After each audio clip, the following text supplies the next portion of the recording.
Hi, I'm Doug Walls, Chief Economist for the Arizona Office of Economic Opportunity. Today, I'll provide an update on Arizona's employment and unemployment trends for January 2026. Arizona's labor market began 2026 with mixed signals.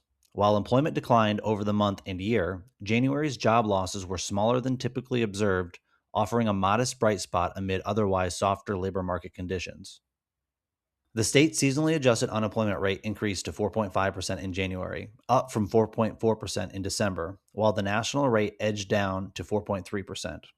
At the same time, Arizona's seasonally adjusted labor force declined over the month, suggesting some pullback in participation following steady gains throughout much of 2025. Preliminary, not seasonally adjusted non farm employment declined by 46,200 jobs over the month, a smaller loss than pre pandemic average January declines.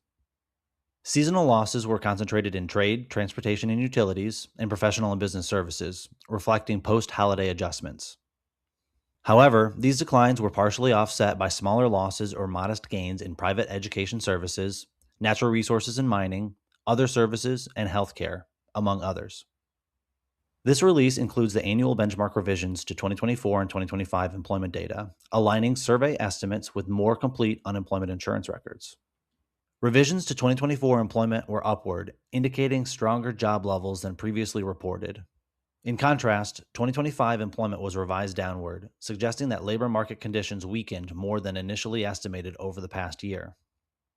While these revisions adjust the level of employment, they reinforce a shift from stronger growth in 2024 to more subdued and, in some areas, declining conditions in 2025. Compared to January 2025, Arizona's total non farm employment declined by 19,400 jobs, or 0.6%, marking a move into negative year over year growth. Job losses were largest within government, trade, transportation, and utilities, leisure and hospitality, and construction, while healthcare and social assistance remained one of the few sectors continuing to add jobs. January's employment report reflects a labor market that remains under pressure, though smaller than expected monthly losses suggest conditions may be stabilizing at the margin. Continued monitoring will be important to determine whether this signals the beginning of a broader turnaround or a temporary pause in a slower growth environment. For more detailed analysis, visit oeo.az.gov. Thanks for tuning in.